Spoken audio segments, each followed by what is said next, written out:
বন্ধুরা, welcome to spoken English by Rumen sir. আমি আজকে অ্যাডজেক্টিভের ব্যবহার শিখেছি।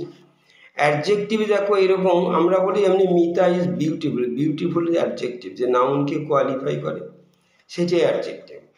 যেমন দিস পেন ইজ ব্ল্যাক, এরকম যে কোনো জিনিস নাউনকে কোয়ালিফাই করে সেটা হচ্ছে adjective. The room is big, রুমটা বড়, যে বিগটা হচ্ছে অ্যাডজেক্টিভ, এরকম। কিন্তু এখানে নর্মালি আমি যেটা বলাচ্ছি তোমরা এটা নর্মালি জানো, এগুলো অ্যাডজেক্টিভ। কিন্তু এখানে আমি বলছি, যেমন আমি একটা ওয়ার্ড অর্ডার শিখাচ্ছি। প্রথম হচ্ছে, যেমন আমরা বলি যে, আমি যদি বলি Mita is tall beautiful girl, Mita is a tall beautiful girl, ইংলিশটা রাইট না রং? এটা কিন্তু গ্রামাটিক্যালি রং হয়। কেমন? এখানে হবে originally Mita is a beautiful ton girl. Beautiful আমরা বলি এটাকে ওপিনিয়ন আগে বসে, তারপরে টল হচ্ছে সাইজ পরে বসে, এরকম। যেমন আমি আর একটা উদাহরণ দিচ্ছি। আমার কাছে একটা টেবিল আছে, এই টেবিলটা কিন্তু খুব কাঠের ছোট্ট একটা আয়তাকার টেবিল, কিন্তু এটি ইংলিশে যখন বলবো এটা কিন্তু এরকম বলা যাবে না, I have a wooden rectangular small table বলা যাবে না। এটা বলতে হয় আই হ্যাভ এ স্মল, প্রথমে সাইজ, তারপরে বলবো স্মলের পরে বলবো রেক্ট্যাঙ্গুলার, এটা শেপ বলতে হয়, তারপরে উডেন, তারপরে মেটেরিয়াল কী দিয়ে তৈরি, উডেন টেবিল। তাহলে কি হলো, I have a small rectangular wooden table. এই জন্য এটা ওয়ার্ড অর্ডার অনেক সময় যদি মনে রাখতে পারে ভালো হয়।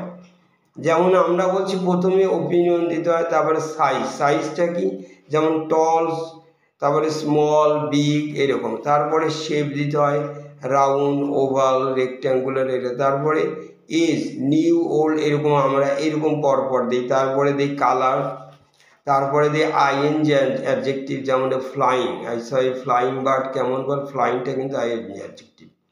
তারপরে আসবে ইডি অ্যাডজেক্টিভ, যেমন I saw a wounded man, wounded মানে আহত লোক। তারপরে আসে অরিজিন, যেমন Japanese, I have a Japanese TV. Indian food, এরকম অরিজিন, চাইনিজ। তারপরে আসে মেটেরিয়াল দিতে হয়, যেমন যেমন উড, উডেন টেবিল, তারপরে যেমন প্লাস্টিক চেয়ার, এরকম এইভাবে দিতে হয়। আর তারপরে অ্যাডজেক্টিভের নর্মাল ব্যবহার আমি তোমরা জানো যে সবসময় বি ভাবে, অ্যাম, ইজ আর ওয়াজ এর পরে বসে। যেমন আগেই বলছি মিতা ইজ বিউটিফুল, এটা অ্যাডজেক্টিভ।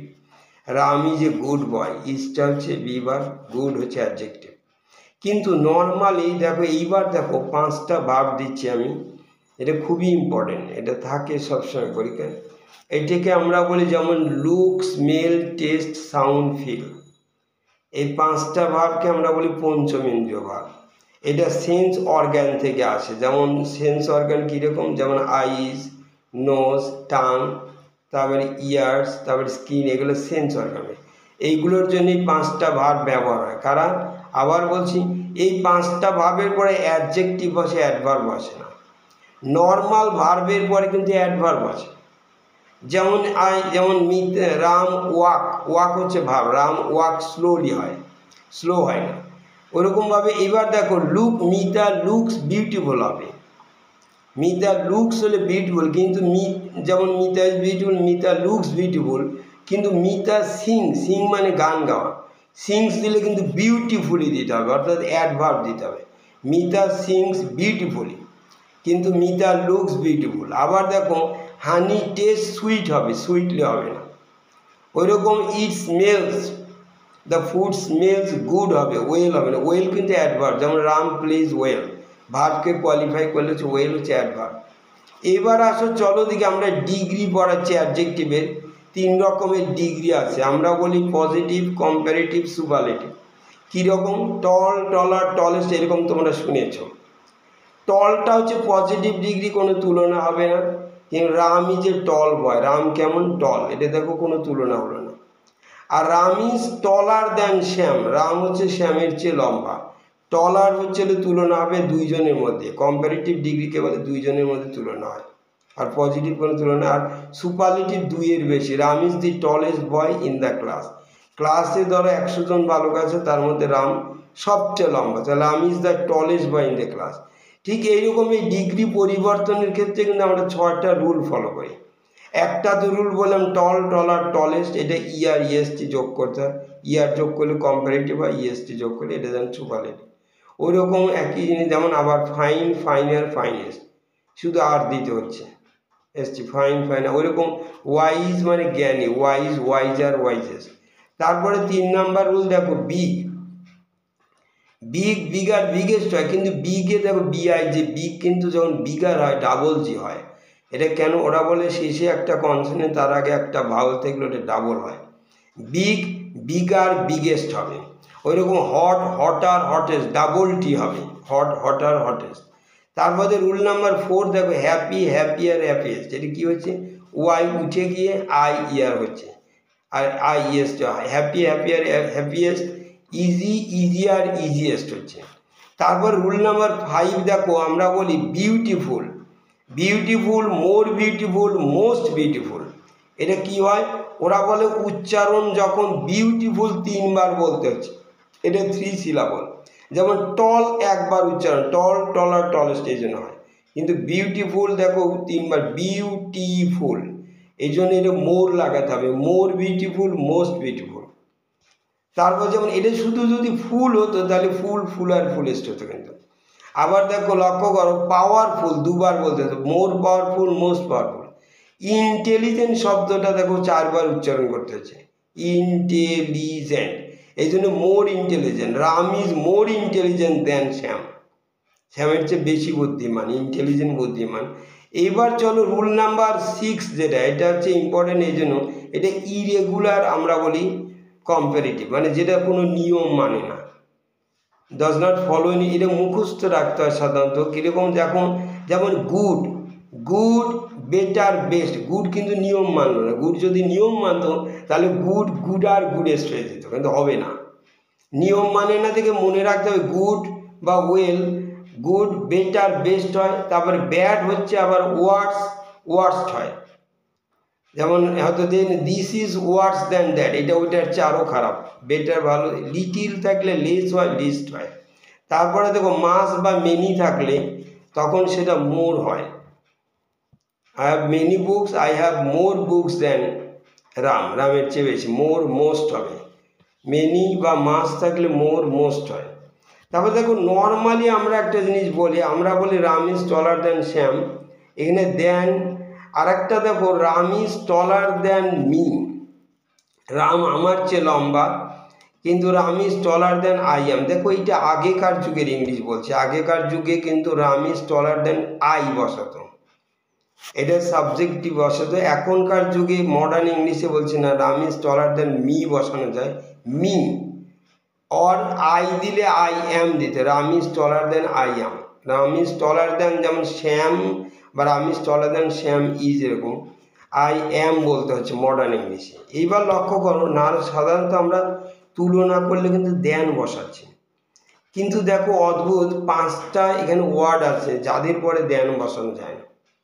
আমি আবার হচ্ছে রাম ইজ টলার দেন শ্যাম, যে টলার দেন এটা দেন বসাই, তুলো দেন মানে চেয়ে, কিন্তু 5টা ওয়ার্ড আছে যাদের পরে আমরা কিন্তু দেন বসাচ্ছি না, এটা টু বসাতে হয়। যেমন আমি একটু উদাহরণ দিই, সিনিয়র, এখানে ওয়ার্ড কয়টা বলছি, senior, junior, superior, inferior, private, এগুলো ল্যাটিন ওয়ার্ডস বলে, এটা ইংলিশ ওয়ার্ড না। যেমন আমি বলছি Ram is senior, senior to Shyam হবে, সিনিয়র দেন হয় না, সিনিয়র টু হবে। কিন্তু এইটাই যে রাম শ্যামের চেয়ে বয়সে বড়, কিন্তু এটা যদি ইংলিশ ওয়ার্ড দিতাম তাহলে রাম ইজ ওল্ডার দ্যান শ্যাম হয়ে যেত, ওল্ডার দ্যান হচ্ছে অথচ সিনিয়র দ্যান হচ্ছে না। আবার যেগুলো খুব পরীক্ষা দেয় 5টা খুব থাকে, রাম ইজ সিনিয়র টু শ্যাম, রাম শ্যামের চেয়ে সিনিয়র, বয়সে বড়, র্যাঙ্কে বড়। আবার দেখো এখানে রাম, আমি বলছি যদি Jadu is junior, junior to Kadu, এরকম। সুপিরিয়র, যেমন আমরা বলছি the rice of India is superior to that of Bangladesh. এখানে একটা জিনিস, এটা খুব পরীক্ষায় থাকে, দেখো লক্ষ্য করো, the rice of India superior to that of Bangladesh, মানে দি রাইস অফ বাংলাদেশ। কিন্তু ইংলিশে এখানে ভুল দেয়, এরার কারেকশন সব কম্পিটিটিভ, রাইস অফ ইন্ডিয়া লেখা থাকবে সুপিরিয়র টু বাংলাদেশ, এটা পরীক্ষায় লেখা থাকবে, কিন্তু সুপিরিয়র টু বাংলাদেশের তুলনায় না, বাংলাদেশের চালের তুলনায় সুপিরিয়র। দি রাইস অফ এখানে হবে আবার বলছি দি রাইস অফ বাংলাদেশ না বলে দি ড্যাট অফ বাংলাদেশ। আরেকটা বলছি the people of India are superior to the people of Pakistan. এইটা না বলে দোজ অফ পাকিস্তান আমরা বলি, the people of India are superior to those of Pakistan. আর একটা দেখো his marriage was prior to Ram's marriage, prior to হবে, কিন্তু এখানে একটা ওয়ার্ড আছে দেখো প্রেফার একটা শব্দ আছে, প্রেফার মানে অধিক পছন্দ করা, লাইক মানে পছন্দ করা, প্রেফারটা খুব থাকে ওইদিকে। প্রেফার মানে যেমন আমি মিতাকে গীতার চেয়ে বেশি পছন্দ করি, I prefer Mita to Gita, not than Gita. প্রেফারের পরে টু বসবে, এটা প্রেফারের পরে দেন বসে না। আমি আবার বলছি এটা ইংলিশ ওয়ার্ড কিন্তু টু বসে, prefer to. I prefer milk to tea, আমার মিল্ক বেশি পছন্দ চাইছে, প্রিফার মিল্ক টু টি, এরকম হতে পারে। আবার দেখো একটা জিনিস শিখে রাখি, এখানে আমরা সাম ওয়ার্ডস আগেকার যুগে এই ওয়ার্ডগুলো ছিল, কিন্তু দেখো আমরা বলি সেটা আগেকার যুগে এটা কম্পারেটিভ ব্যবহার হতো, এখন পজিটিভ ব্যবহার হয়। যেমন এল্ডার একটা শব্দ, এল্ডার মানে বড় ভাই, দাদা, Ram is my elder brother, কিন্তু এল্ডার দেন হয় না, অথচ ওল্ডার দেন হয়। এই জন্য এল্ডার রাম ইজ মাই আমার দাদা, বড় ভাই, যে রাম ইজ এল্ডার ব্রাদার। এইরকম কয়েকটা ওয়ার্ড এরকম এই জিনিসগুলো খুব ঝামেলা করে। যেমন former, Ram is A former president, letter মানে পরবর্তীজন, এটা যেমন এরকম। হিন্ডার মানে পিছনের, হিন্ডার। তারপর আপার ক্লাস, আপার দেন হয় না।